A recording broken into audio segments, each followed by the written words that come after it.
Ladies and gentlemen, welcome to this session. We're running before time, and if you spend much time in this room, the governing body room at the International Labour Organisation, you'll know that that's a rare thing, that we would be doing anything on time in this room. For those of you who don't know me, my name's Phil O'Reilly. As you've just heard, there's been a change in moderator today, and despite the striking similarity, I am not Deborah France-Massin. I represent the employers in New Zealand, and I'm a long-time helpmate of the Global Business and Disability Network through the linkage with the employers group in the governing body. So that's my role, and I've been helping out since the start. We're going to have a very interesting panel session over the next hour and a half or so, leading into the lunch break. And we're going to hear first from a very interesting new report, and then we're going to have a discussion about the report and see if we can have some interesting ideas and some interesting advocacy before we move into the lunch break. So it's my great pleasure to introduce Raymond Poyo to give us the report. Thank you, Raymond. Thank you very much. Good morning, everyone. I'm delighted to be here. Since it's 100 years since the ILO was born, let me start with a little story. You know, the world is a very different place from where it was 100 years ago, obviously, and it would be nice to see what the world will be like in 100 years' time, but we don't have that ability, the ability to see the future. What we can all do is try and work towards the future that we want. You know, and the little story I wanted to tell you about is a few years ago, a UK magazine, The Economist, a sister magazine of The Economist, gathered some leading scientists and intellectuals and thinkers and philosophers and asked them a very insightful question. You know, and the question was, imagine you are living in 100 years' time. This was in 2014, I think. So imagine you're living in 2114 and you look at the world of today. You know, what do you think the people of the future will find strange, different, or weird about the world we're living in? You know, and the answers were tremendously insightful. For example, one scientist said, people will be amazed that we spend a third of our lives sleeping. You know, and it kind of makes sense if you think about it. You know, another one said that people will be amazed at our fondness for cars. You know, we spend all day driving and doing stuff like that, you know. Another one said, for example, that the people will be ashamed, you know, the treatment we do to animals, you know, in our supply chains and what we do to biodiversity and the environment today. But the insightful question for this room today is that not a single one mentioned something that I think is something what is gathering us today, and I think is something tremendously important. And it's about the rights and the prospects, you know, and the life prospects of people with disabilities. Not a single one of them. And there were a few dozen scientists and thinkers that were asked about what they thought the future was going to bring. You know? So I think that is something that we need to keep in mind. You know? And I don't need to tell you about this, but we need to change the mindsets. You know, the mindset of the general population, but also of those in positions of power and leading scientists and thinkers, because those are the people that are going to define the way the world is going to be in 100 years' time, and that's what we're here for today. So what I want to present you today is a report that has been made jointly by Fundación 11 and the ILO Business and Inclusion Network, which aim is basically to contribute to the visibility of persons with disabilities and the debate about the future of work, that debate that has been on the agenda, on the international agenda for a few years now, and that obviously have lots of intersection points what the future will bring for the people with disabilities. And basically, our aim, you know, I'm a partner of KPMG, and we have been providing technical assistance for this report. The final goal of this report is to achieve a future of work that enables people with disabilities to fulfill their dreams and their careers and whatever they want to do with their life. A different thing about this publication is that the methodology we have been following, we have been interviewing, we have been discussing, you know, the issues that you're going to find in the publication with leading organizations and thinkers about this issue. And we hope that we have produced, Fundación 11 and ILO have produced something that is clear, that is specific, you know, that is simple and is easy to understand. And it's basically, what do we need to do in order to make sure that the future of work, you know, the future of work works in favor of people with disabilities. You know, and basically, we are at the right moment in history as well to do this, you know, because the Agenda 2030 puts a focus and emphasis on these kind of issues. The world is convinced that we need to move in this direction, so let's just take the chance and go for it. What you're going to be able to find in the publication is a first section when we produce an overview of the challenges and the business case for disability inclusion, because there is actually a business case. You know, consumer preferences, investor preferences go in this direction, in the direction of choosing good providers or service providers that are exemplary in the way they conduct their business, also from a social, you know, and inclusion point of view.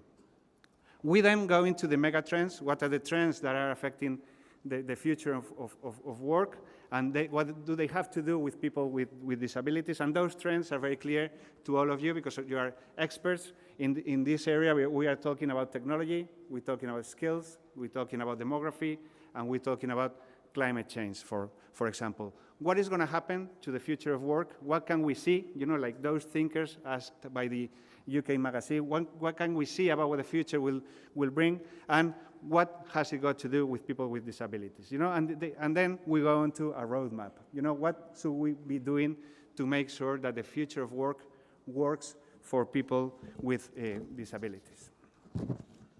Because obviously, I don't need to tell you, but the prospects for people with disability in the labor market are, not to be too excessive, are grim, you know, are dim. There's loads that needs to be done in terms of labor participation, but also, and I think it's more important, to do with the biases, you know, and the mindsets of employers, consumers, and everyday citizens that have to work and live with people with disabilities. That's loads that needs to be done in that sphere, and we hope this report will contribute to that goal. So what are the mega trends that are affecting the future of work, and what do they have to do with people with disabilities? Obviously, we are facing a technological revolution. We cannot say it any other way. You know, I read somewhere that in the last 15 years, more knowledge has been created than in the last 500, and the pace of technological innovation is ever increasing. And we need to make sure that we are supporting people with disabilities to keep abreast with that movement, with that technological revolution. Accessing, for example, guaranteeing access to technological platforms, so making sure universal design is at the heart of everything we do. Goods, services, transport systems, and so on. There's also a skills revolution that is probably a result of the first one, where what we need to do is, for people with disabilities, make sure they have access to ongoing access to education that enables them to keep abreast again, you know, with the skills that are going to be needed for the labor market of the future. We need better and more inclusive policies for making sure they are able to access work and return to work as necessary, for example. With regard to the cultural change that we are facing, you know, that is actually going to work in favor of, definitely in favor of people with disabilities. Consumer preferences, investor preferences, but societal preferences go in the right directions. But anyway, we need to make sure we push companies, we offer incentives, we encourage companies to make inclusion and inclusion of people with disabilities part of everything we do. And it would be great if consumers, if investors were actually rewarding that behavior. And we see signs of that. You know, we see signs of consumers and investors actually rewarding companies that are doing things in a better way than average in this respect. Because that shows concern for society, and that's something consumers and investors increasingly want to see in the companies they work with. We also face demographic change, and we're going to need to make sure workplaces are adapted to an aging population. We need to offer inclusive transition opportunities and make sure people living in rural areas aren't left behind. And we come last to one of the main mega trends that we are, in our view, facing, and that is climate change. That is going to affect everything that we do, everything that we produce, everything that we consume, and even how we live, where we live, and how we move from one place to each other. That is going to have a profound impact, in advanced economies and democracies, and we need to make sure that the opportunities, because it's mainly an opportunity, climate change is an opportunity to do things in a different way that is more consistent with the world that we want to have in a few years' time. We need to make sure that those opportunities don't leave people with disabilities behind. Reskilling, or making sure that the offer of green jobs, and sustainability jobs have persons with disability in mind. So with all this in mind, what can we do? There's lots of things that we need to do. This is an objective, a target. The inclusion, the proper inclusion, the decent inclusion of people with disabilities is something that is not only a responsibility of the public administration, is not only a responsibility of the corporate sectors or the NGOs, but academia, and trade unions and citizens in general. There's loads that we need to do in order to create this future of work that we want for people persons with disabilities. First, in our view, we need to make sure we have new forms of employment, and we need to make sure that in the architecture of labor relations and employment architecture, the disability is part of is properly included in things we do. We need to make sure that people with disabilities have the access to the skills and the training that they do. We need to advance in providing universal design. So design is not another barrier for people with disabilities. We need to make sure that assistive technologies are affordable and accessible for people with disabilities.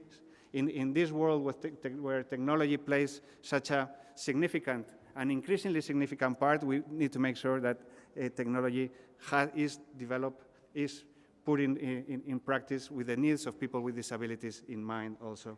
And we need to make sure also that governments and companies create incentives to ensure that people with disabilities are part of this growing market of the new economy, the new green economy that is being created as a result of climate change. Because even though we might think, that everything is already invented, Cicero, in Rome, has a quote in saying something like that.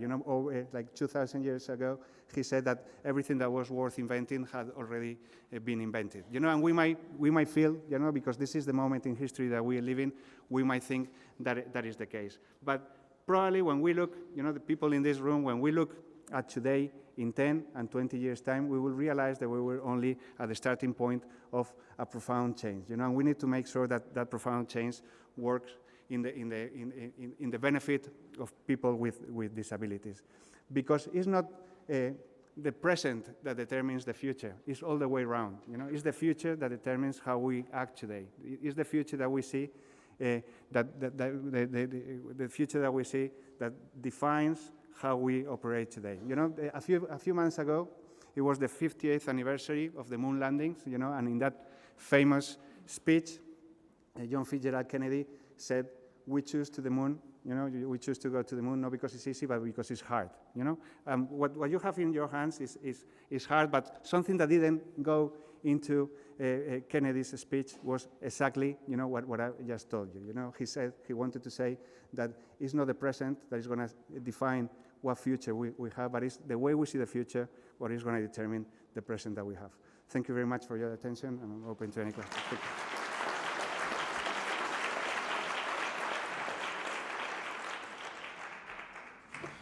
you. Well, thank you, Ramón, and that looks like a very, very interesting and insightful report. One of the things that I thought was very important from the presentation, even up on the screen, was the practical ideas and case studies that the report contains, and I think that's useful food for us all as we go into the breakout sessions later on this afternoon and then again tomorrow, to think about those practical ideas that we can share with each other because those often are the barriers to taking action. So can I thank you very much for that wonderful report. We're now going to discuss it over the next hour and 15 or so, and can I welcome to the stage this distinguished group of individuals who will take us through and respond to the report. I'll introduce them in the order that they appear on my run sheet. So let me first start with Damien Grimshaw from the International Labour Organization. Welcome. Till Leopold from the World Economic Forum. Till, there you are. Thank you. Fernando Riano from the Social Group Once. To my left, I see. Immaculada Plasencia Pereiro from the European Commission. Welcome, madam. Nahla Zeitoun, a social protection specialist from the World Bank. Welcome. Matthias Thorns from the International Organization of Employers. Welcome, Matthias. And Sten Brooker from the OECD. Good to see you along, and good to see my home, the OECD, being represented on the stage. I'm going to ask each of the panelists have read the report and are familiar with it. So they've got maybe a step ahead of you in the room. But I wanted to ask each one of them, just to get underway, a brief question that's common to most of them. Let me start with Damien. You've all read the report. Damien, what's your impressions in terms of perhaps the things that surprised you about the report or triggered your attention, or things that you feel are missing, or things that you think might require some more attention? What did you think? Thank you very much, and thanks very much for this opportunity to say a few words about this very important area. This is a great report. I think it reflects a range of different views, and it's ambitious in the questions it asked. What surprised me about the report? Well, I suppose the biggest surprise is all the people in the room. That we've this is now one of the big successful conferences of the year, and that's great. So that's a big surprise, and it's a welcome surprise. So this must no longer be a niche subject. This must be now a topic and a feature of all our work on inequalities, on social justice that's mainstreamed through, I can speak for research in the ILO, but it should be mainstreamed through all our actions. And I think the energy and the body of people in the room, this shows us that this is real a vindication of this approach. So I look forward to more work here. So that, I suppose, is my biggest positive and welcome surprise. The report says a few things which, they're not surprising in the sense that I don't know, but they're surprising in the sense that these things still persist. So the persistence of problems in terms of gaps or inequalities or unfair or unjust experiences by comparing people with disabilities and those without, surprises in the sense that these are, things that have been talked about for many, many, many decades. We're still talking about universal design in physical infrastructure. That's an idea from at least the 1990s, as far as I'm aware.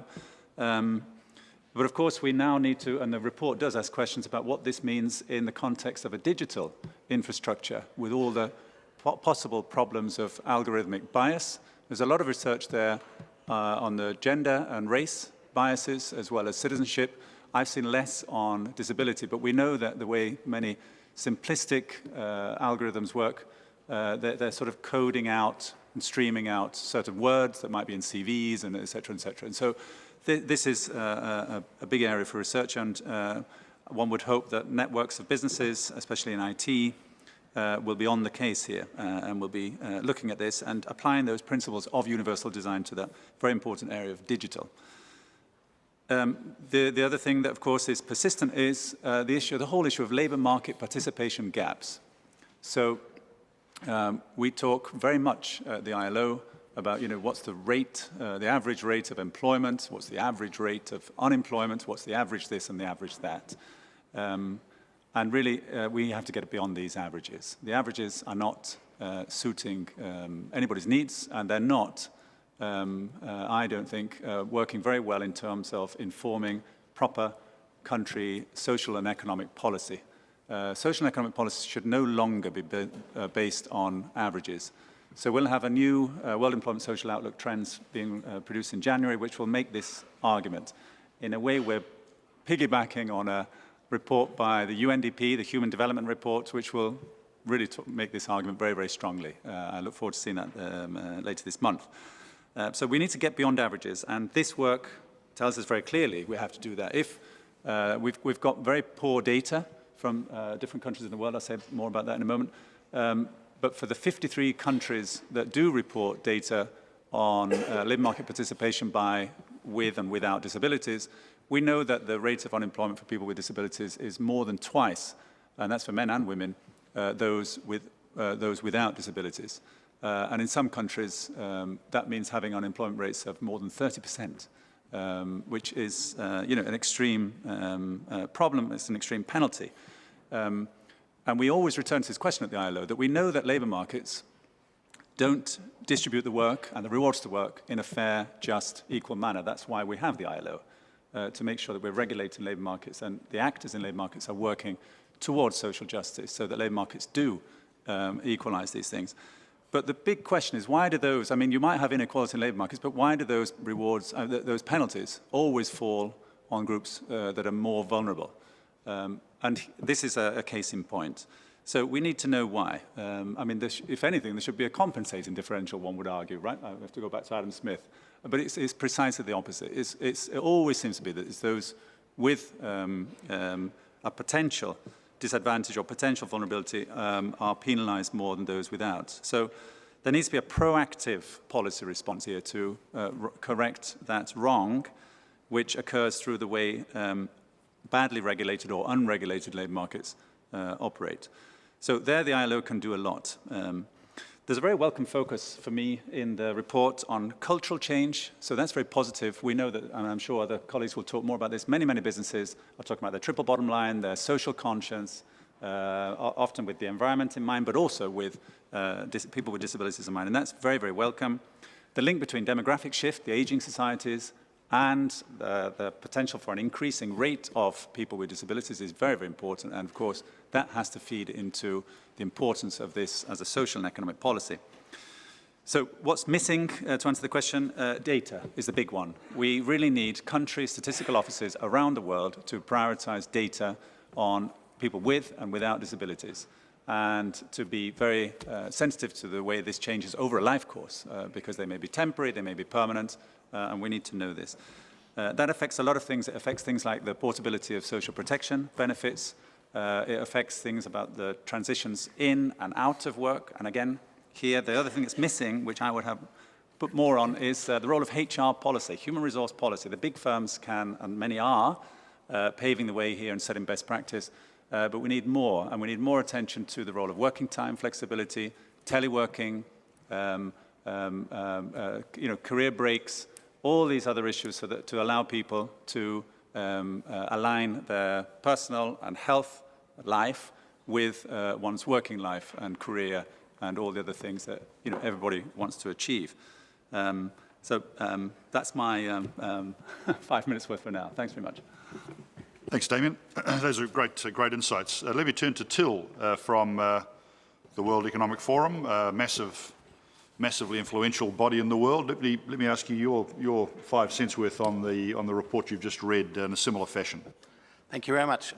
So first of all, I would really like to thank the authors of the report and the organizers of this conference for putting together the issue of the future of work with the issue of disability inclusion in this way. I think it is very timely, it is very important, and I note in particular the action agenda to which the report starts pointing, and I think that is very positive. When we talk about the World Economic at the World Economic Forum about the future of work, I actually want to echo a few of the previous speaker this morning by saying the future of work is very much also about the present and the present moment. That is to say, it is really the investment decisions, the policy decisions that we're taking today that will shape what this future of work will look like, and it is not something that is happening to us, sort of that we need to passively adapt to, but it is something that we can shape through the decisions that we take today.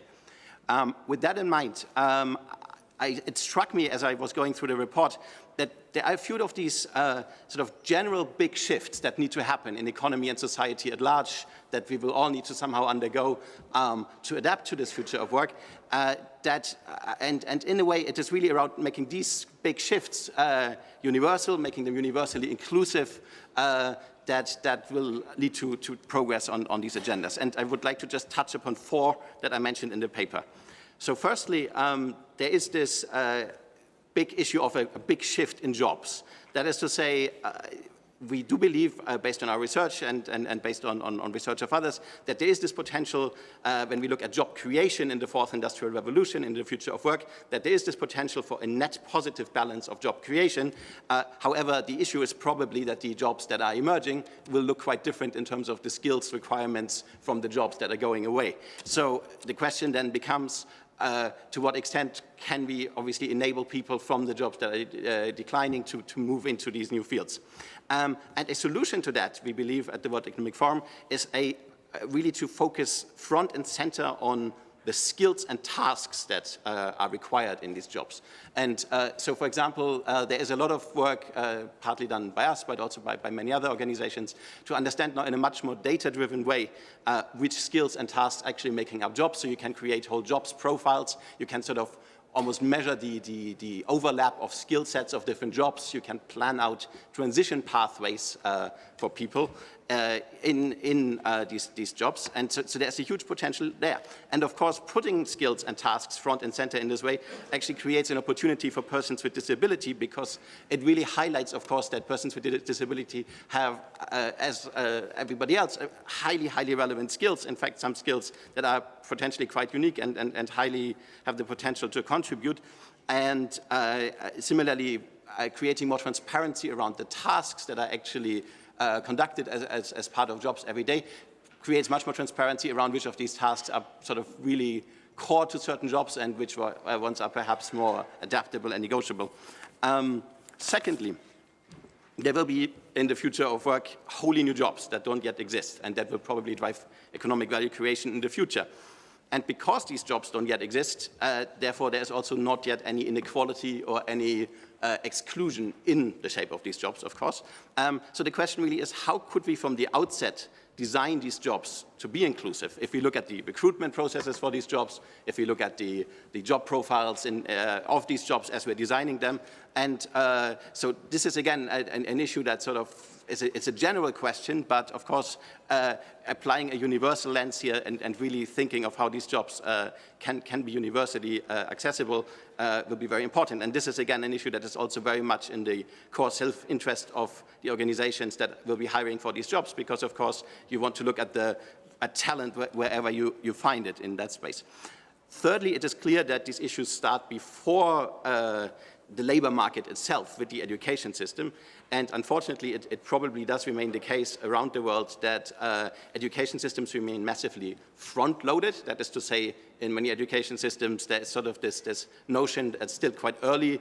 There's this one-shot opportunity to pick a career, and that is it. When it is clear that in the future of work, what we will need is a system of lifelong learning for everybody, and that goes not just to the actual need for individuals to learn, but we need to create a whole enabling environment in terms of support by employers, support by governments, incentive structures, and so on, to create such a lifelong learning system.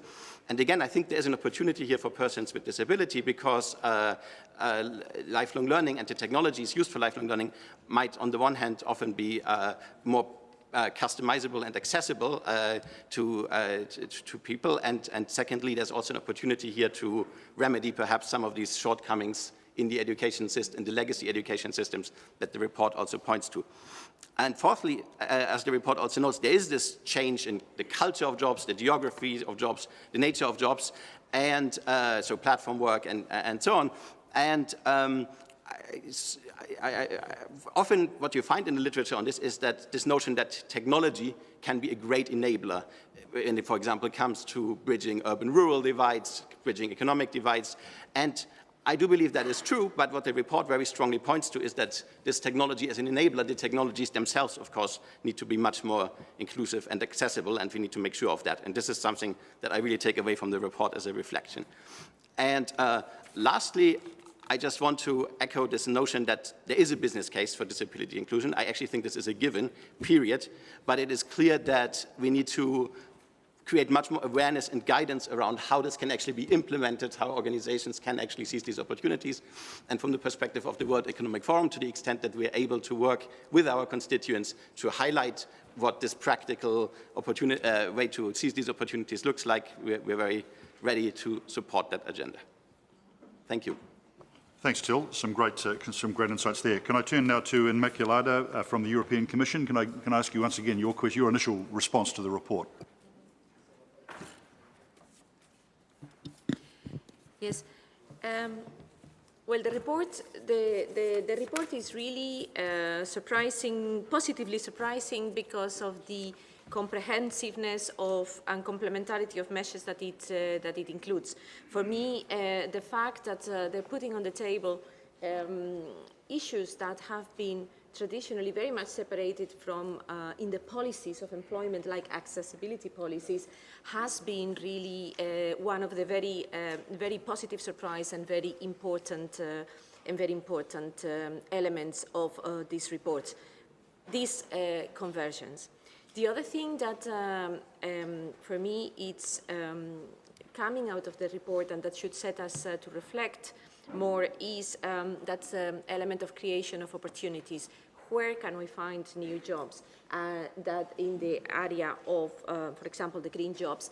And what I would have liked to see maybe a little bit more elaborated would be the opportunities that, accessibility, the creation of accessibility itself, making new technologies accessible would mean as opportunities for jobs for persons with disabilities. Also, I mean, I say this because in the link that is established with challenges such as climate change, we will have to work, and we see that in European policies, towards energy efficiency. For example, energy efficiency of buildings, energy efficiency of cities, and there, while we're doing that, we have a great opportunity to build in accessibility. These types of examples and create accessible jobs. I mean, I would like to really use the recommendation of raise more awareness to say, what about the next generation of accessible jobs? This would be, for me, one important element. Then the other important thing is that I see in the report is the spelling out of the societal responsibility and those that are setting the trends for the future, that are involved in setting the trends of the future, particularly in terms of technology, to create inclusive environments. And to a good result of this report would be really if the recommendations for the different sectors would be really implementing. I think it provides a very good practical framework that then each of us have to take responsibilities. In relation to data, I think, and we've seen it also in the European Union now, we publish regularly the gap between the jobs, the employment, unemployment, and activity rates of persons with and without disabilities. But still, we need to get more data on the specific situations of those persons. What are the barriers? What adaptations are needed? What type of jobs? What are their abilities? We need to have more information around the person and not only on the statistical situation of gaps. This has been a great step forward, I think, getting those gaps, going from the, as has been said before, from the average to the publication of gaps, but now we need to go into more depth into the circumstances of employment, unemployment, and activity. And finally, to really put more into the employment services, to raise even still more awareness and to increase the competencies of those. The report clearly talks, and previous speakers have talked about the skills of individuals with disabilities, but my experience is that those public authorities, those facilitating the jobs, those intermediaries for finding jobs also need to be skilled up and trained in facilitating employment for persons with disabilities. And there, I think we have resources at European level. We have financial resources, but we need to make sure also that they are really, we have some very good examples in some member states in which funds, European funds, are very much used for that purpose. But we need to make sure also that it happens in all the member states. And finally, I would like to highlight the importance of the legal frameworks. And legal frameworks have been mentioned in the report in relation to protection from discrimination. We really need to step up its awareness, its knowledge, and facilitate its use by persons with disabilities. We get too little instances in which persons with disabilities use the legislative protection that they have in order to ask for it. I know it's difficult, but we need to set up better practical solutions so that this protection that the laws provide is really put in place, and put that together with legal frameworks that are also compensating, stimulating employers to get persons with disabilities in-house as workers. In public procurement, I would like to highlight again the importance of public procurement that allows and to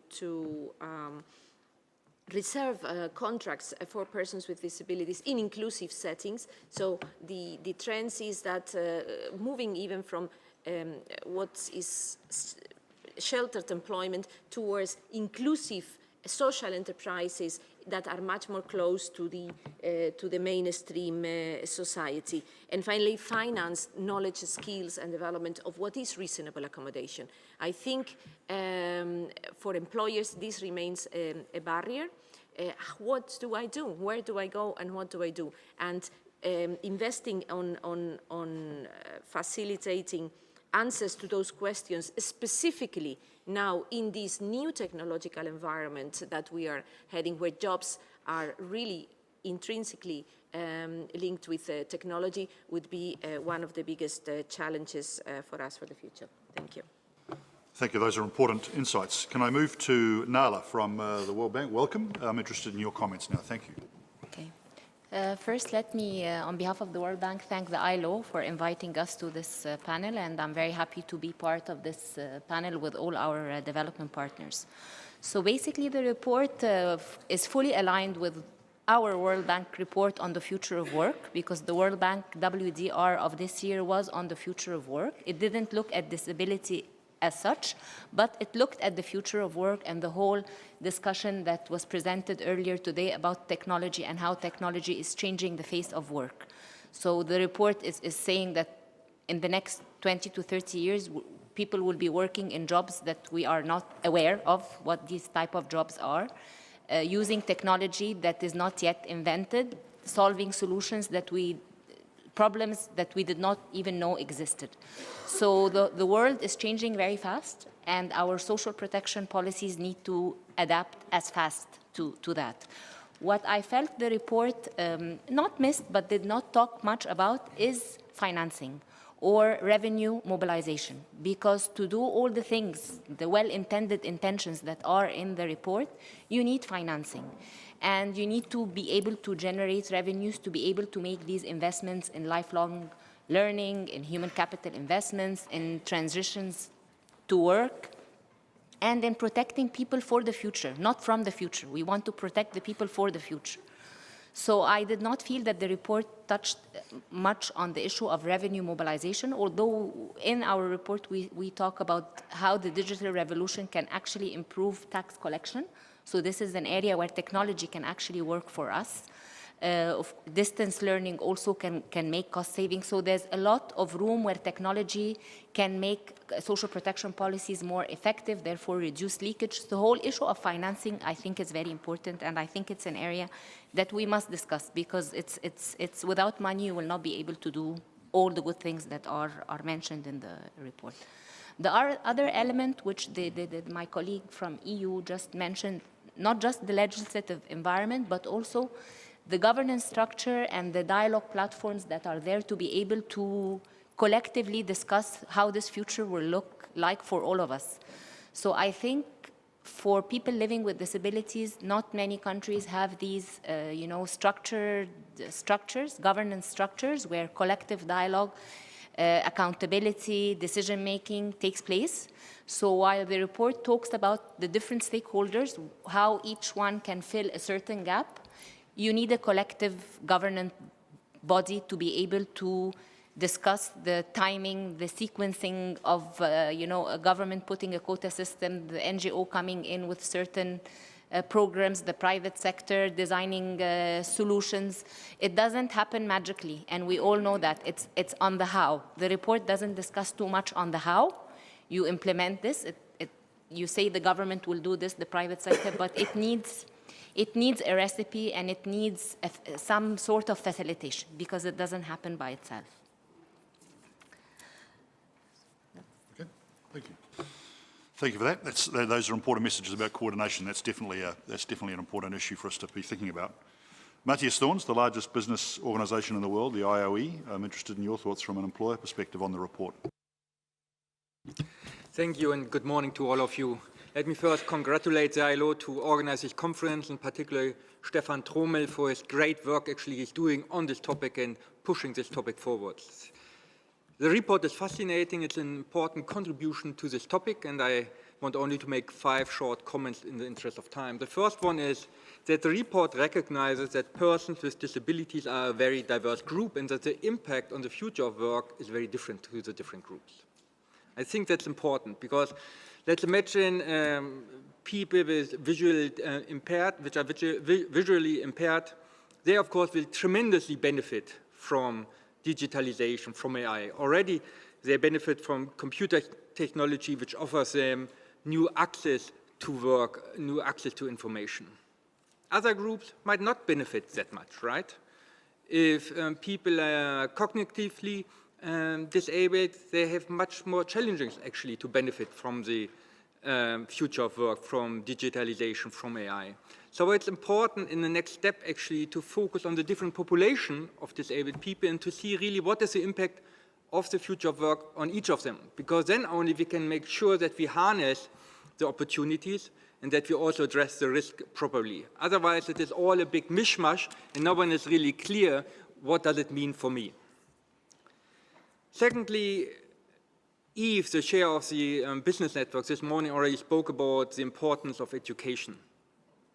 The report very much focused on lifelong learning, and we fully support the notion of lifelong learning. But actually, it starts with education. It starts with preschool education.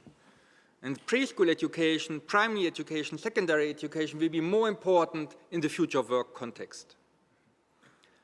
Now, there's still a lot of people with disabilities, children with disabilities, have a lot of challenges entering preschool, entering school, and get a proper education. And this is not only in developing countries, this is here in Switzerland, this is here in Geneva, and I can tell a lot of stories of this. So I really would encourage to focus in this report also on access to proper preschool education and education, because this determines the career of people afterwards. Future work is a very important topic. It's a trendy topic. You have the World Bank, the ILO, G20, G7, you name it, all of them focusing on future of work. And it's important, and this report is important to make sure that we have an inclusive point of inclusive view on the future of work. However, we must not forget that many people don't have access to some basic assistive technology like wheelchairs, like glasses. 90% of the people which I need don't have access to this basic assistive technology. And this is a huge labor market impact, a huge labor market impact. And this is also low-hanging fruit, because to address that is not so difficult than addressing the future of work. There are initiatives like AT-Scale who are committed to address this gap, who want to reach 500 million people until 2030, and we from the employer side really support that, because we can make with relatively easy measures a big impact for these people. Fourthly, the report gives us then recommendations who is doing what, right? Governments, what companies should do, what trade unions, NGOs, you name it. And that is good and important. However, the report does not say what Employers Federation can do or should do. Now, I really believe, and that I'm not only saying because I'm from the IB, that Employers Federation have a key role to play because they are a big multiplier. They have millions and millions of companies as their members. The ILO represents more than 50 million companies. So they can raise awareness among their companies. They can address fears companies might have because companies trust their representative. They're engaging with governments as the legitimate voice of business to make sure that labor markets are inclusive. Through social dialogue, they engage with trade unions, they frame labor markets. So I think that employers' organizations actually have a huge role to play to ensure that the future of work is inclusive, and I would encourage the report writer to include them. Lastly, the report very much focuses on the business case for inclusive future of work, and I agree with that. There is a business case. I'm the first one who would say that. It's also important to stress that in order to get more companies on board, right? To tell them there's a business case if you are inclusive. However, I also think there is a moral component of this. Societies, private sector, we all want them to be value-driven and to be inclusive, to have an inclusive world of work as part of this value-driven societies and value-driven private sector. This House in June at the International Labour Conference in the Centenary Declaration decided altogether that the future of work should be inclusive, that no one should be left behind. That is what the Centenary Declaration says. And it's important, I'm very happy that this report is really at the end a call for action to make this happen through the recommendation they're giving, although the employers are missing. Okay, thank you so much.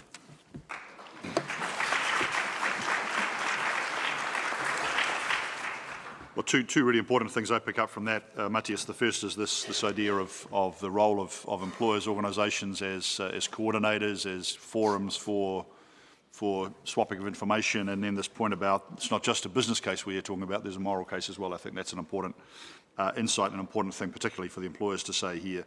Sten from OECD, your thoughts, sir? First of all, thank you so much for inviting me. It's a real honour to be here. I've been working on the future of work for the past 2.5 years, and this is the first time I see this topic being given the prominence that it has, that it is given today. So yeah, thank you. I think coming here and seeing this panel, you introduced this as an eminent panel. I see a panel that's been lucky to be primarily male, from a certain ethnicity, from a certain age, with very few disabilities, or perhaps at least visible disabilities. And this tells me that the labour market works for some, but it doesn't work so well for others. And I think it's already been said, I think that it's not just an issue of fairness, but I also think it's an issue of efficiency. The labour market is just not efficient because there's a whole lot of talent out there that we are just leaving behind. So it's an issue of fairness, an issue of efficiency, and I think this report really makes that business case very strongly. But I see this as a start. The report really lays an important foundation. Let's build upon this foundation. Let's continue this discussion. I think one thing that's really important now is, we talked about data a lot. Yes, we must do better in collecting data, but we also already have a lot of data which we simply do not use. Let's look at this data. Let's look at what it tells us, because looking at the data and the analysis would also tell us where the challenges are. Thinking about the future of work, just a few issues that have come up in the debate on the future of work, but where I'm not sure we know what really the impact is on people with disabilities. Automation. We all know it's happening. We all know it's going to continue to happen. What is the impact on people with disabilities? Are they disproportionately affected by this? What occupations are they in? What sectors are they in? We know that labour markets are polarizing, with growth in high-skilled jobs, good jobs on the one hand, and growth in low-skilled jobs, low-paid jobs on the other hand, and skills, the middle-skilled jobs disappearing.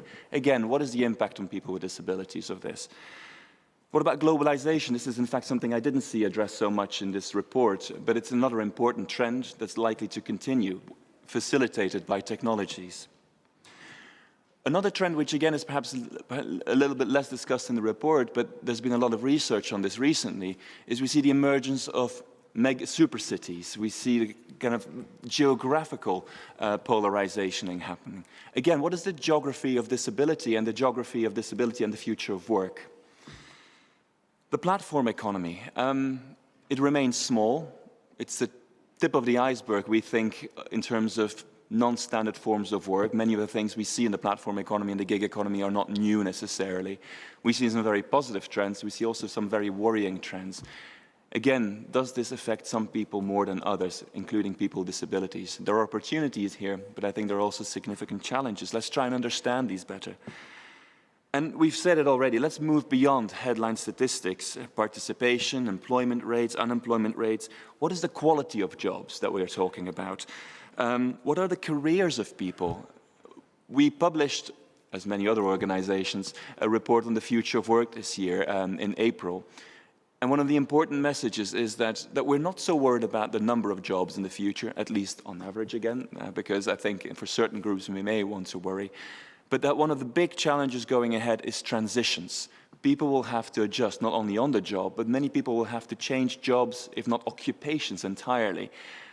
And again, these transitions are not uniformly distributed in society. Some people will have to transition more than others. And if you already face barriers in the labor market and challenges, then if you have to face more transitions in the labor market, then again, we need to make sure that we help you with these transitions. We've looked in this employment outlook at some other characteristics or some other labor market outcomes. We've looked at underemployment. We have looked at access to good jobs. Again, we know that some groups in society are more affected than others. So let's take this as a starting point. I guess perhaps one additional point I want to make before we move on to the next question is, we've talked about, I think the report talks about disability as a very general concept. We know that there's a lot of heterogeneity here. There's a lot of people live with a lot of different disabilities. There's a whole spectrum as well. And the challenges and opportunities are different. Let's try and understand these better as well. Also the interactions with other disadvantages. We've talked about with disadvantages as they play out in the labor market. We've talked about, the report talks about gender and disability. There's also ethnicity and disability, geography and disability. Let's put all of these together to really understand the multiple barriers that people face in the labor market. So let's really give this issue more attention now. Let's ride on this momentum and let's continue the discussion. So thank you again very much for this important report.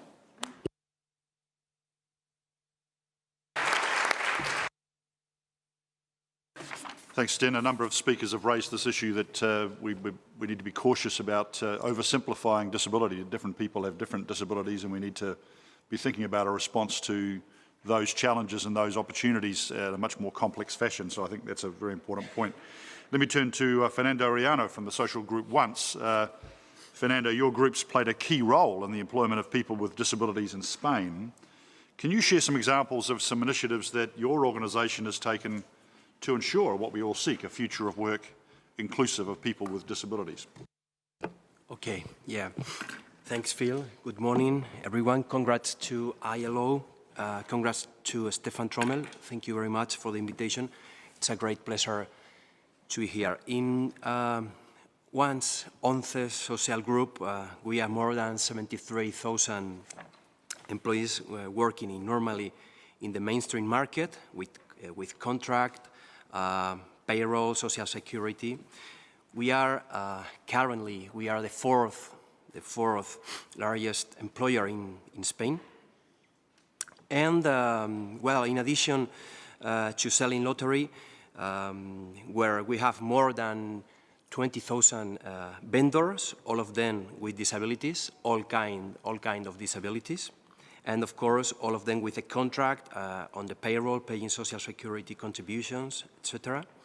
We are active in more than 50 different business lines in terms of Ilunion, is the business project of Once social group.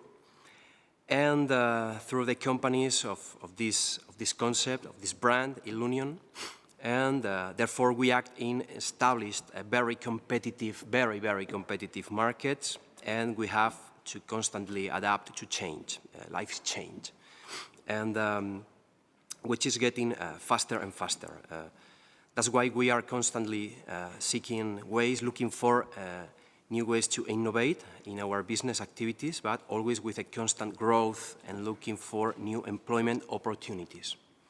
in those activities that are likely to create employment for persons with disabilities, for people with disabilities. I will give two practical examples in this way in terms of our current activity. The first one is Ilunion Recycled. Ilunion Recycled. Its activity is based on the transformation of the components of electrical waste and electronic equipment into new resources that will be reintroduced into the circular economy, and after carrying out treatment and decontamination of them according to current legislation.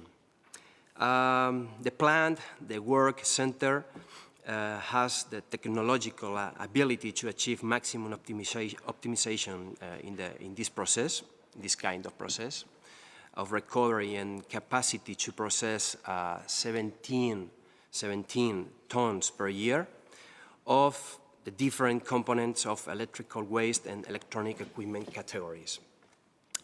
The company is an inclusive work center located in a rural environment in the north of Spain, where 85 people work currently, 90% of whom have some type of disability, all kinds of disabilities, and the majority are women.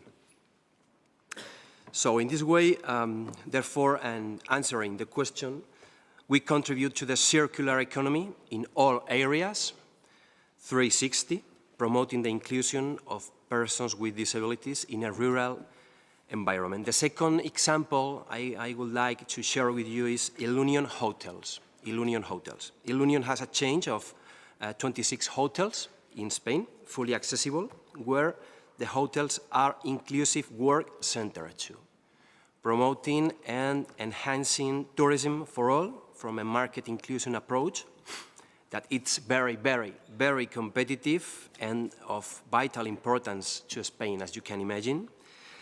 And so in this way, our main challenge, our obligation, professional, moral, personal obligation is to do more and more innovative things and challenges, increasingly difficult in this market. And confirm, this is very important for us, confirm that ability is more important than disability. This is our challenge. Thank you.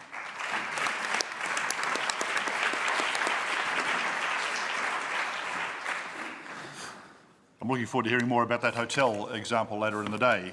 No doubt we'll get an opportunity. Can I go back to now a second round of questions for the panel, and let me now ask a more specific question of each of the panelists in their area of expertise. And let me go back to Damien from the ILO. Damien, you talked a little bit in your first contribution about how more research was required to better understand and ensure a disability-inclusive future of work. What do you think the priorities are for this, both in terms of the disability-specific research as well as through the inclusion of the disability perspective in general research? Two quite different thoughts. I'm interested in your thoughts on that, please. Thanks very much to make another intervention. I think the question of how to create, if you like, a disability perspective in research is one I think doesn't come from the sky. I think it involves engaging with stakeholders. So, you know, this is precisely the right forum. And if we get a chance for Q&A, I hope we do, I would really welcome ideas from yourselves for research questions. That's the best way, I think, of making sure we're doing good research in areas that matter. So that's the easy thing to say in a way, but that then has to be embedded in more regular consultations with, for example, NGOs that focus on improving rights and access and equality for people with disabilities.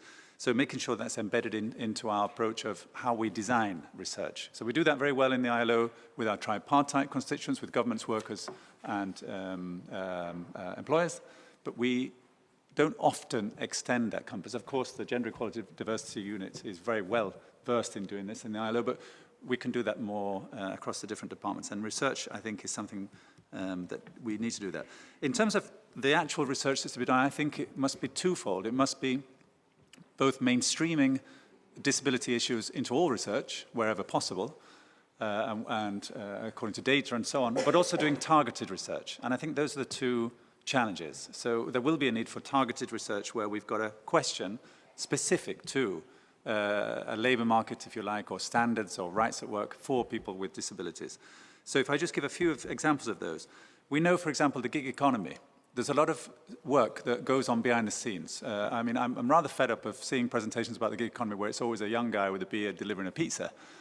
Most of the gig economy work is happening behind the scenes in people's houses, and they're doing work on screens. They're doing the so-called micro-task work, which underpins a lot of the invisible platform magical solutions. And a lot of these people are doing it from home because it's easier, because of particular disabilities, or because they have to care for somebody with disabilities. And that's come up in research that we undertook last year in a digital platform work report, which was a very important work because it was one of the first surveys of microtask workers. And we found that a considerable proportion were saying, we're doing this work because it suits our needs, either because there are barriers to access or because it's simply more convenient to do the work at home. So we need more understanding of that. We need to know why the unemployment rates are twice for people with disabilities than those without. We don't really know. And again, that's a targeted question, but we really need to know that in order to understand the sort of efficiency, if you like, of the labour market. We need to know where and in what sense there are different forms of discrimination. It might be that we have to tackle intersectionalities, as we just heard, that it's not simply one's characteristic of disabilities, it's other interrelated characteristics. That's very important. So where are those points of discrimination? Is it in the employing organization? Is it among colleagues? Is it among superiors, line managers? Is it even before you get to the labour market? Is it in education, schools, the home, public transport, etc.? So where are those points of discrimination? That's a really crucial issue. The point about fiscal policy, I think, is very important. So who's paying for this and how do we pay? A good society works in a way that distributes rewards, penalties, and makes sure that overall it looks fair. And so that when one has the experience of a disability, it's not an additional penalty that one has to battle with, that somehow that's compensated. But that can only happen with a fair fiscal policy, with the right kind of tax and distribution measures. Transfers are a really important basis for all countries. Just two other things. Social dialogue is really important in making sure that we've got the right framework for the future of work. And again, we need to go beyond the tripartite structure and bring in other stakeholders, such as disability-focused NGOs. That's very important. Well, I'll leave it there. Yeah, there's so many other things. Yeah, thanks. Thanks, Damien. Well done, because we're going to try and ask all the speakers to just be brief so we can finish by 12:30 and, as I say, create a record we started and finished on time in this room would be amazing. So next, Till, from the WEF, you're part of the World Economic Forum that deals with the future of work, and at the same time, as we've just heard, the WEF has increased its attention to persons with disabilities. What are some of the upcoming initiatives that WEF's working on that you'd like to tell us about? Thank you. So first of all, we actually, for the first time, have a dedicated team at the World Economic Forum working on these issues. Some of my colleagues are here today. It's really on the back of their hard work that all of this is possible, so I would like to thank them very much. That team is based at the World Economic Forum in our unit where we look at the future of work, where we look at the future of economic competitiveness. So very much in line with the framing of the event today, we see this as sort of the very important way of looking at this issue. Secondly, we absolutely underline the importance and urgency of changing the public narrative around these issues, and when it comes to the private sector, to really bring this issue also to the attention of boards, of senior executives. And of course, as the World Economic Forum, we are partly able to do that through our events, such as our annual meeting in Davos. So I believe it's the first time we actually covered disability in a dedicated way at the World Economic Forum event was in 2008, but it is now quite recently, and especially this year, that we have really stepped up our coverage of these issues. So in 2019, we've had, across the World Economic Forum's events this year, we've had about 15 dedicated sessions really looking at disability inclusion, 10 of which were at this Davos meeting in the past January. And alongside, so it's not just these discussions. For example, we also had an exhibition on universal design principles in a very prominent way in Davos and so on. But thirdly, and most importantly, we know that we ourselves are really in a listening and learning mode on this, and really at the beginning of a journey. And so we do recognize that probably the best way and the most support we can give is by offering the platform of the World Economic Forum the platform that we can give to those that are really at the forefront of driving this change. And so we have begun in a very systematic way, and we will continue to do this to increase the participation of speakers with specific expertise in disability inclusion and with lived experience of disability at our events. We have, I believe it was mentioned briefly in the introduction to today, so at this past January, we launched the Valuable 500 campaign. It was launched at our past January annual meeting in Davos, and we are very fortunate and looking forward to that in this January we will be entering a partnership with the Valuable 500, and so we're looking forward to telling you more about this in January. Thank you. Looks exciting. Immaculata, the new Commission's about to start its work, so I can't ask you the obvious question about what you're doing yet because you haven't started. But based on your long experience, what are some areas that you think require more attention in terms of legislation and policies to contribute to a more disability-inclusive future of work?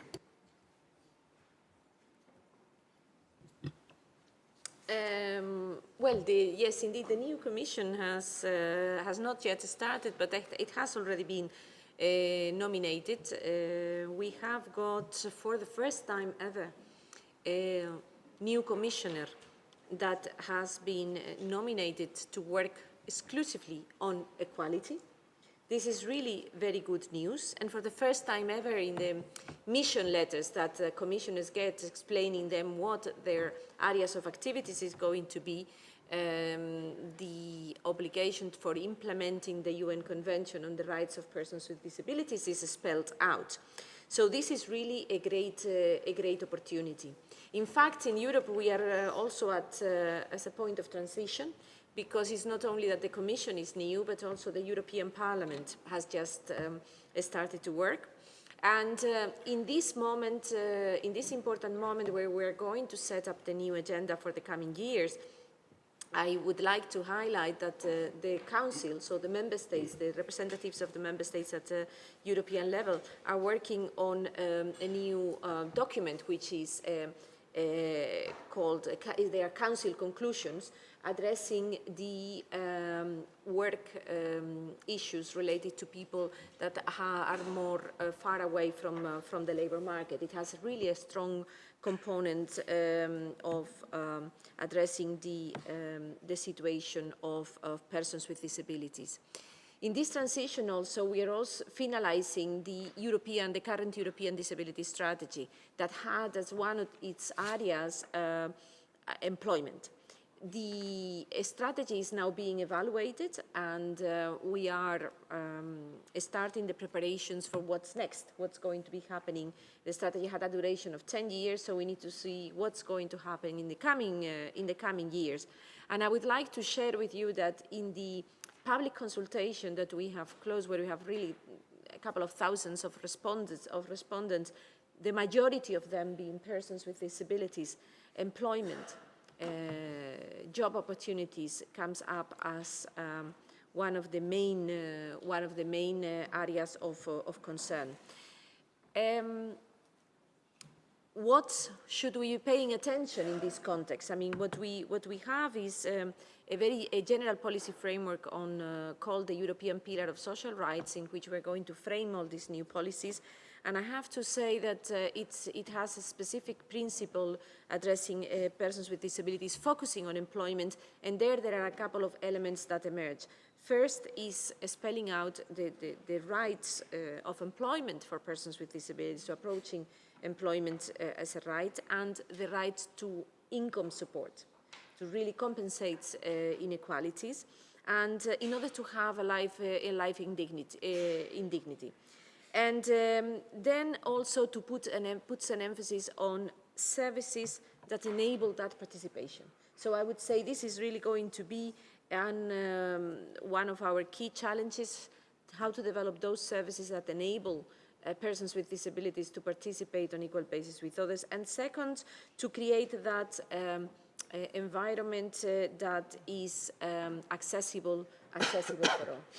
So this is how it's looking. We're going to have a conference next week in which we're going to debate with key European actors the future of a possible European strategy in this area. And we will be working in the coming year until certainly before the summer when the evaluation comes out. So any input, any insights, I repeat what the previous speakers have said, we would like to use your intelligence to bring input of what should be our agenda, because in fact we have to do it together.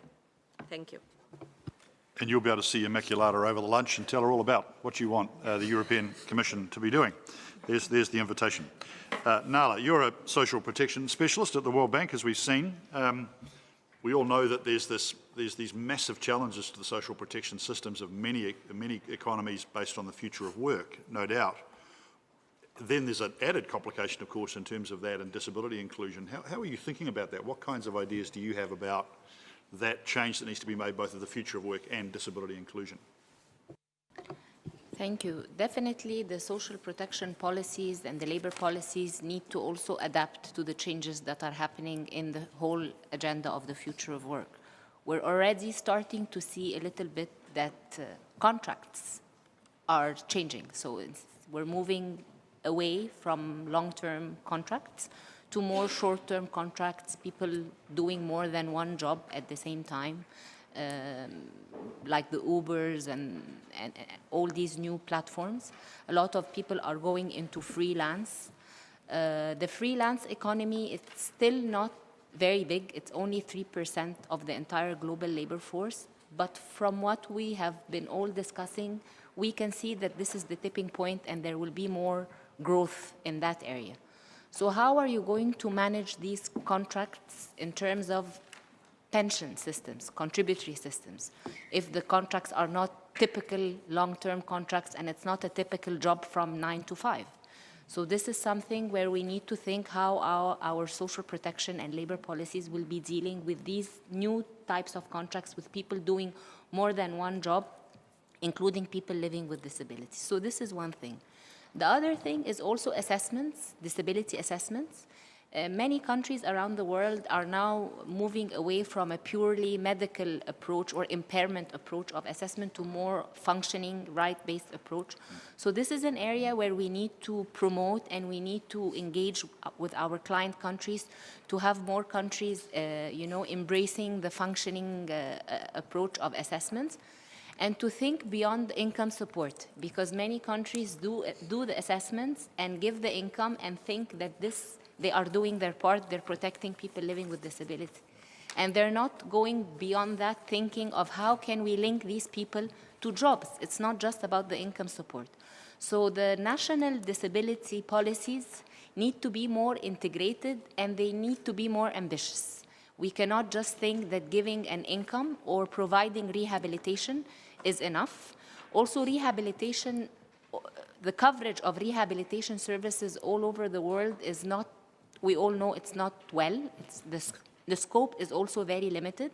So also on rehabilitation, a lot needs to happen around that agenda and to look beyond, as I mentioned, rehabilitation and giving assisted devices or some occupational therapy. So we need to be more ambitious and our policies need to be more integrated, and as development partners we should be engaging with our clients, trying to look at the disability strategies, how they will be more integrated.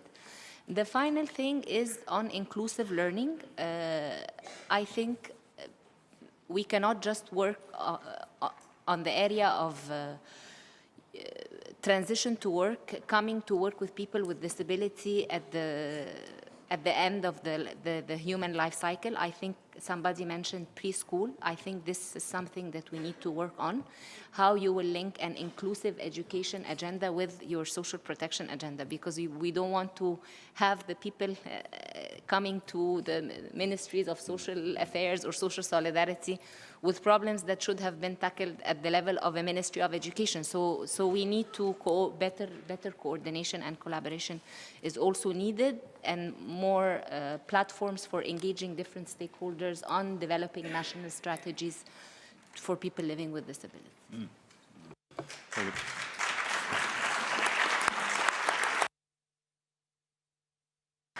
Yeah, those are very important insights, this idea of not having a siloed system between social protection on the one hand and the education system on the other.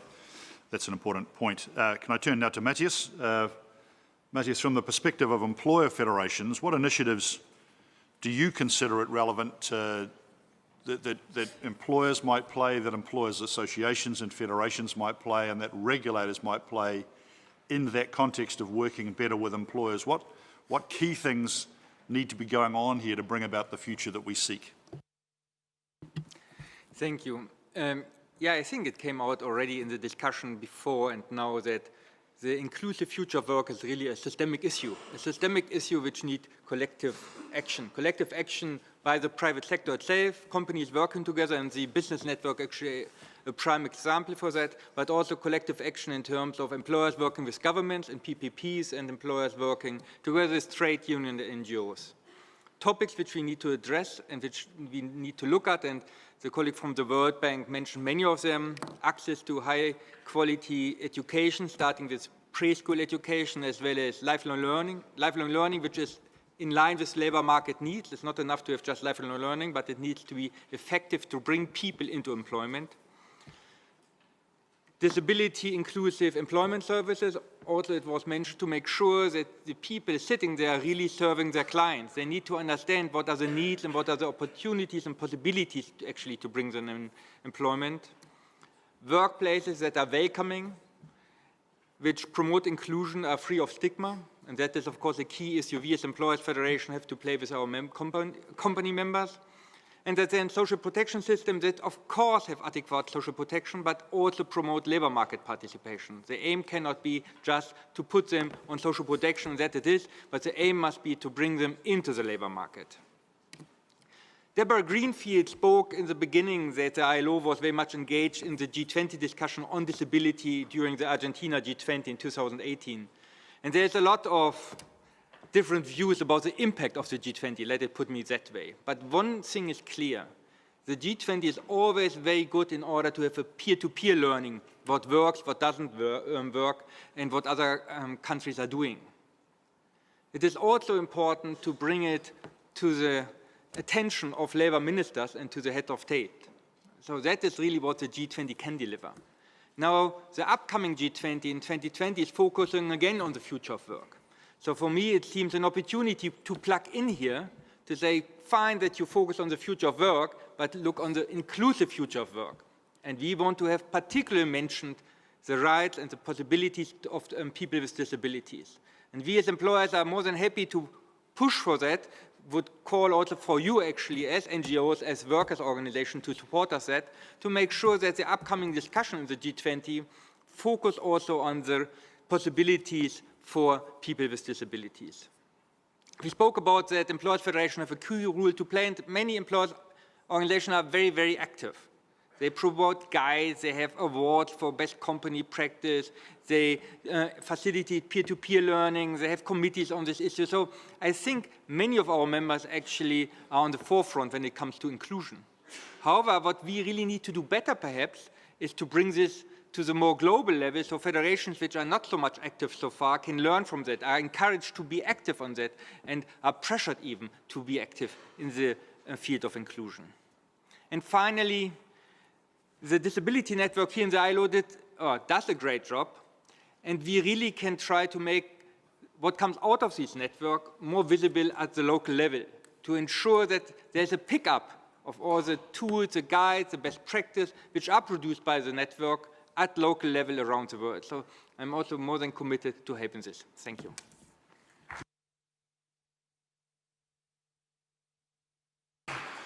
Thanks for that. Back to you, Sten. You talked in your opening remarks about how the OECD's just launched an important new publication, the Employment Outlook on 2019, which focuses on the future of work. When you think about that publication, what do you think are the major opportunities and threats that it talks about in terms of inclusion of people with disability? So I don't have a crystal ball. I don't think any of us have. But we hope and we think that the future of work will not bring a huge challenge in terms of the overall number of jobs. So I don't think we're going to face a future of massive technological unemployment. And so there will be jobs likely in the future. And we actually see this in many, at least OECD countries. Employment rates have been rising rather than falling over the last 10, 20 years. And in fact, when I talk to many policymakers and businesses, what they say is that there's a scarcity of skills. They need workers, they need, and so many businesses are investing in recruiting beyond their traditional pools of talent, which includes many people with disabilities. And so this is a great opportunity in many ways, and it's a good trend.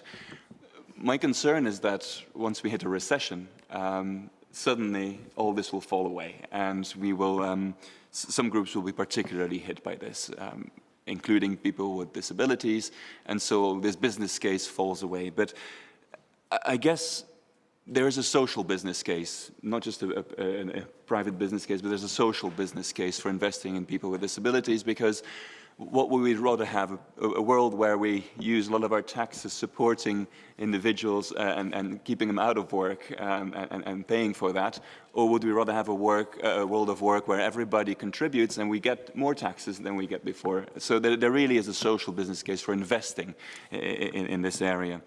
And so back to our report, I think what we see as the biggest risk, the biggest challenge going forward is inclusiveness. It's about making sure there's a lot of opportunity in the future, and it's about making sure that everybody can benefit, that we leave no one behind. I've already mentioned that we are going to see a lot of transitions in the future, and it's about helping people make those transitions.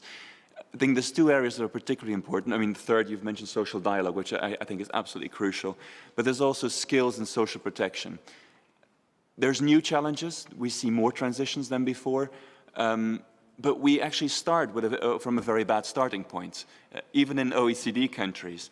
We know, for example, that the gap in participation in lifelong learning between the least skilled and the highest skilled is 40 percentage points. We know that 2 out of 3 job seekers in OECD countries doesn't actually receive unemployment benefits. So there are huge challenges here, and again, I suspect that these challenges again affect people with disabilities more than people supposedly without disabilities. So let's make sure that these transitions work for everybody. Let's make sure that we support everybody moving from one job to another or adapting to new challenges on their job. Going forward, just at the OECD side, when we think about the future of work, we will do a lot more work looking at the platform economy. We will do a lot more work looking at artificial intelligence. I think these are both areas where there is tremendous opportunities, but also significant challenges. I think these are both areas where we should look at what impact they will have on people living with disabilities. Just finally, I think what was mentioned earlier by Nahla, I think is a very important point. It's been repeated already. It's about the financing. In our report, we call for a transition agenda. There will be many transitions. We start from a very bad position, and we know it will cost more even to invest in skills and social protection. Let's make sure we find the funding to do this. We need to find we need to shift our tax base. We need to find a new tax base. Let's make sure that those who gain from what is happening also contribute to making sure that those who fall behind do not fall behind further and also gain in the future world of work. So let's make sure that we all benefit from the opportunities that lie ahead. Thank you.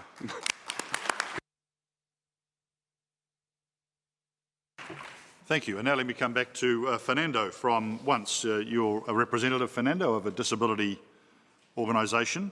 What suggestions would you want to make to public authorities, including some represented at this table today, both national, multilateral and international, on what measures they could take to ensure a disability-inclusive future of work? Okay, thank you. Well, from our point of view, I think we have demonstrated the sustainability of a social and business project where people with disabilities are the center, the core of our policies. That's why from public administrations and government bodies, no matter what political party or parties are in charge of the government, they should support projects of this nature. where we are not only creating opportunities for people who would otherwise be passive actors of society, but we are turning them into active people, taxpayers. In this way, with a degree of autonomy and independence, they and their families are part of the productive sector, who are also contributing active part to the sustainability of the welfare state itself, which is in crisis today. I think in this way, contributing taxes, social contributions, etc.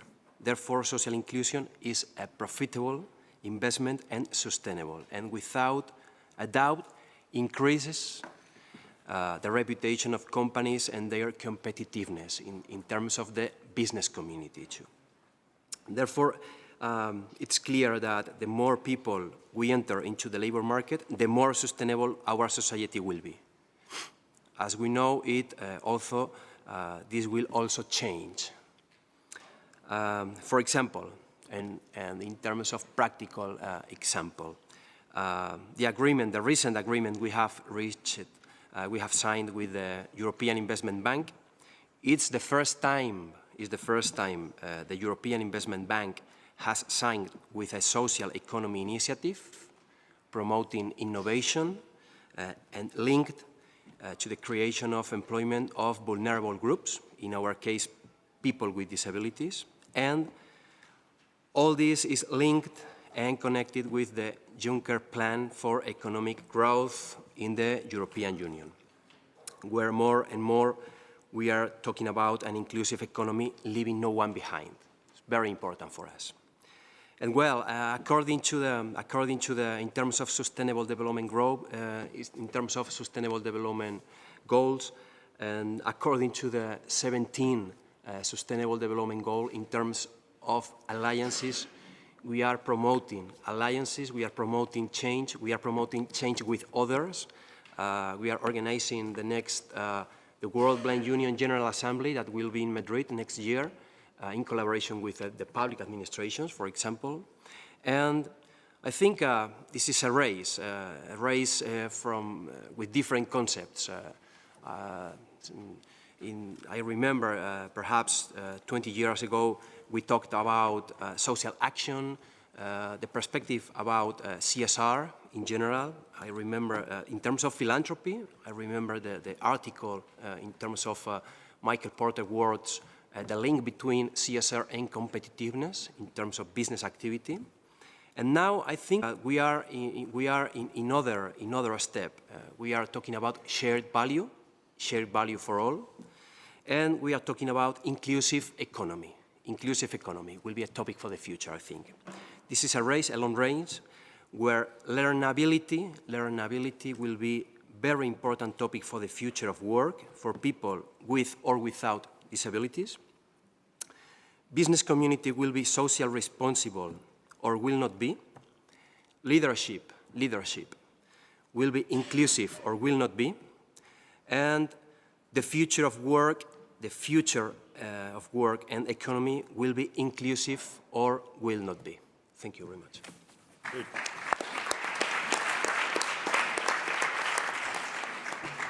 Well, thank you for that.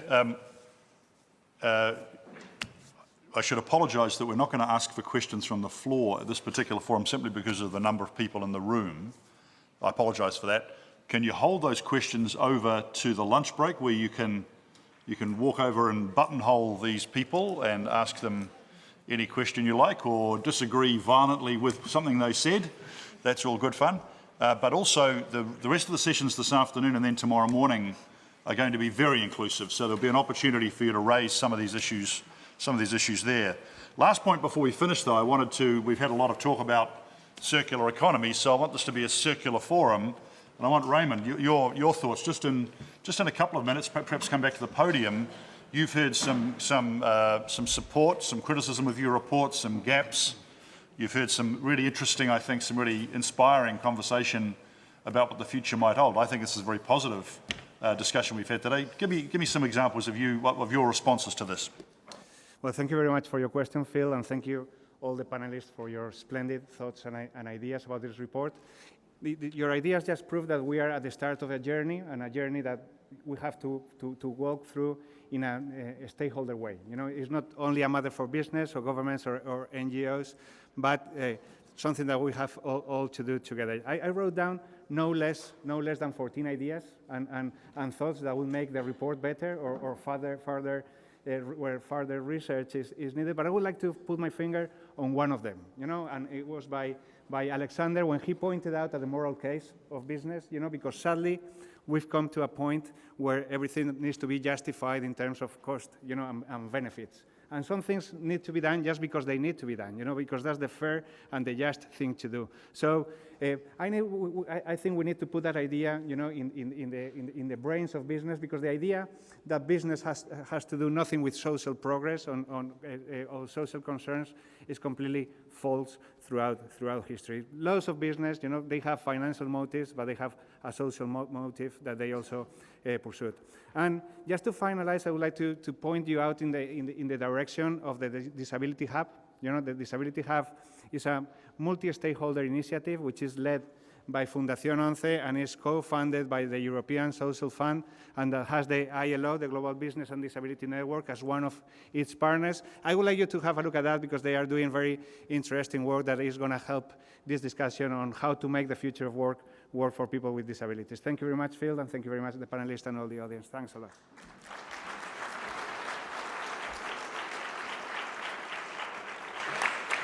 Well, can I ask you, please, I think this has been a really inspirational, very positive and constructive dialogue and a series of conversations, and I hope we take that same possibility frame into this afternoon's debates and discussions. I think that's absolutely the way forward in thinking about how we might make things better and how we might do that in such a way that takes into account some of the real challenges and problems that we see through the report and through the conversations today as well. Can I ask you please to put your hands together and thank very much the speakers and the panellists for today's session.